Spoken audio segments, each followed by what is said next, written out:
Hello students. चलो अब long question हम स्टार्ट कर रहे हैं एग्जाम के लिए। तो इस वीडियो में जो क्वेश्चन है वह है डिफाइन इलेक्ट्रिक फ्लक्स। उसके बाद उसी क्वेश्चन में सेम क्वेश्चन में है state Gauss theorem and prove it. Gauss theorem को बतलाना है और इसका प्रूफ देना है। तो सबसे पहले समझो इलेक्ट्रिक फ्लक्स तो पहले भी हम बतला चुके हैं। अरे यार d phi is equal to EDS cos theta, याद रखो d phi is equal to EDS cos theta, इसको याद रखना है।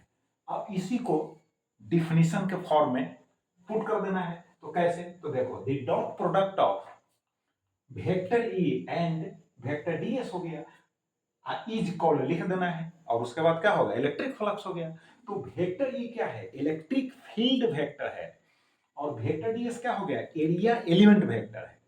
क्लियर कट एकदम आंसर याद रखो। D phi is equal to vector E dot vector DS हो गया। D phi is equal to क्या हो गया? ईडीएस कॉस थीटा, फिर आ गया डॉट प्रोडक्ट में।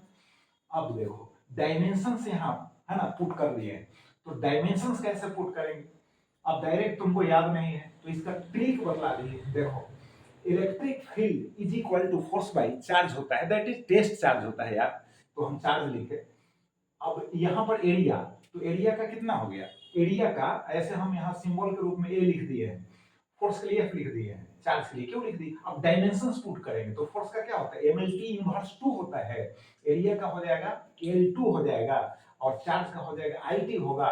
इन सभी को सोल्व करते हो यहाँ पर ला दिए हम ml3 T inverse 3 I inverse.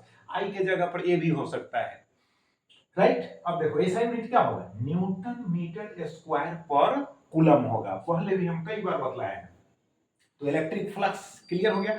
Short question में आता है तो शॉर्ट क्वेश्चन में इतना आंसर पुट कर दीजिएगा और अगर गॉस थ्योरम के साथ अटैच करता है तो फिर इतना ही पुट करना है आपको।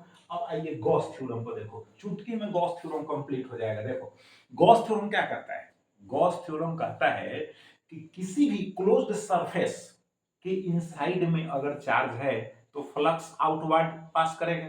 तो the net electric flux linked with a closed surface is equal to q by epsilon naught. बस इतना ही याद रखना है, q by epsilon naught, q by epsilon naught. उसको प्रोडक्ट के फॉर्म में याद नहीं रखो। देखो कॉम्प्लेक्स फॉर्म में याद नहीं रखना है, सिंपल फॉर्म में याद रखना है।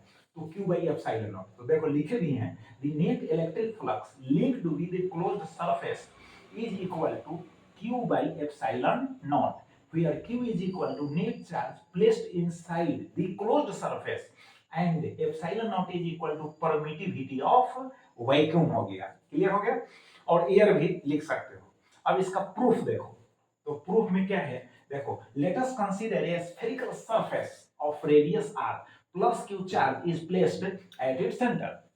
देखो एक स्फेरिकल सरफेस है और उस सरफेस को हम एस से इंडिकेट कर सकते हैं और उसका रेडियस क्या है? स्मॉल आर लिए हैं। अब उसके सेंटर पर प्लस क्यू यानी पॉजिटिव चार्ज जो है ना, वो वहां पुट किए हैं। देखो फिगर यहाँ है, प्लस क्यू चार्ज यहाँ है। अब एक एरिया एलिमेंट लेंगे हम, इस जो क्लोज्ड सरफेस है, जो स्फेरिकल सरफेस है, उस स्फेरिकल सरफेस पर हम एरिया एलिमेंट डीएस को कंसीडर करेंगे और डीएस का जो सेंटर है वह पॉइंट पी है और उस पॉइंट पी पर इस चार्ज के कारण जो इलेक्ट्रिक फील्ड है वह है वेक्टर ई। और यह भी तो एरिया एलिमेंट जो है वेक्टर फॉर्म में है, तो उसका हम डायरेक्शन जो दिए हैं एलोंग होगा, डायरेक्शन ऑफ इलेक्ट्रिक फील्ड होगा। क्लियर हो गया? अब देखो यानी एरिया एलिमेंट वेक्टर और फिर इलेक्ट्रिक फील्ड वेक्टर दोनों का डायरेक्शंस सेम है। अब इस स्मॉल एरिया एलिमेंट है ना से कितना इलेक्ट्रिक फ्लक्स पास करता है पहले उसको फाइंड आउट करेंगे। तो उस स्मॉल एरिया एलिमेंट से जो इलेक्ट्रिक फ्लक्स पास करेगा उसको हम लिखे हैं d phi is equal to EDS cos theta. फिर आ गया ईडीएस कॉस थीटा, तो ईडीएस कॉस थीटा एकदम दिमाग में सेट कर लो।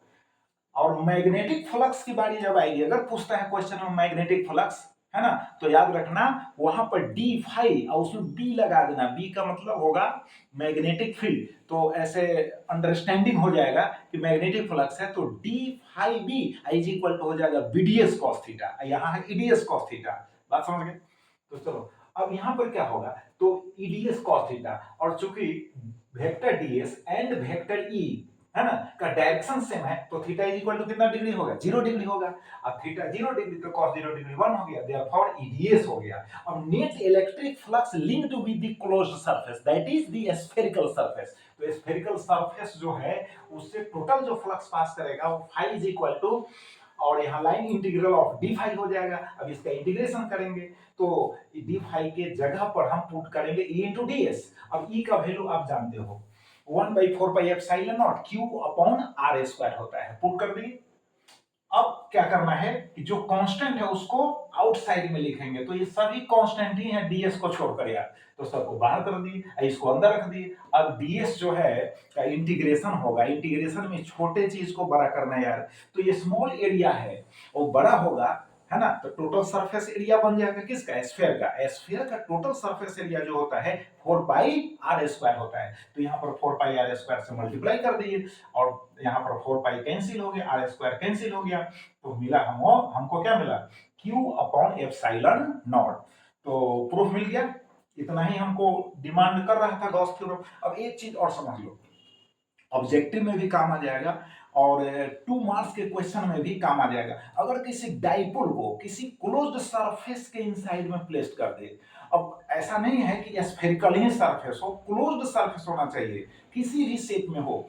अगर डाइपोल को रख दिया, डाइपोल का मतलब एक छोर पर प्लस क्यू और दूसरे छोर पर माइनस क्यू, है ना। अगर एक छोर पर +2 माइक्रोकूलम तो दूसरे छोर पर क्या होगा, -2 माइक्रोकूलम। अगर एक छोर पर +4 माइक्रोकूलम तो दूसरे छोर पर क्या होगा, -4 माइक्रोकूलम। तो उसी को ना डाइपोल कहते हैं यार। तो अगर उसको हम प्लेस कर दे और तब पूछे कि टोटल इलेक्ट्रिक फ्लक्स इस क्लोज सरफेस से कितना पास करेगा, तो उसका आंसर होगा 0 0 0 0, राइट। तो अब इस क्वेश्चन का जो आंसर है इसको आप रिवाइज करो, और फिर इसके बाद नेक्स्ट वीडियो में हम नेक्स्ट जो मोस्ट इंपॉर्टेंट जो क्वेश्चन होगा उसको हम बतलाएंगे। थैंक यू, बहुत बहुत धन्यवाद आपको। क्यों धन्यवाद, क्योंकि तुमको याद करने के लिए कह रहे हैं, प्यार मोहब्बत से कह रहे हैं कि याद करो most important question. Thank you.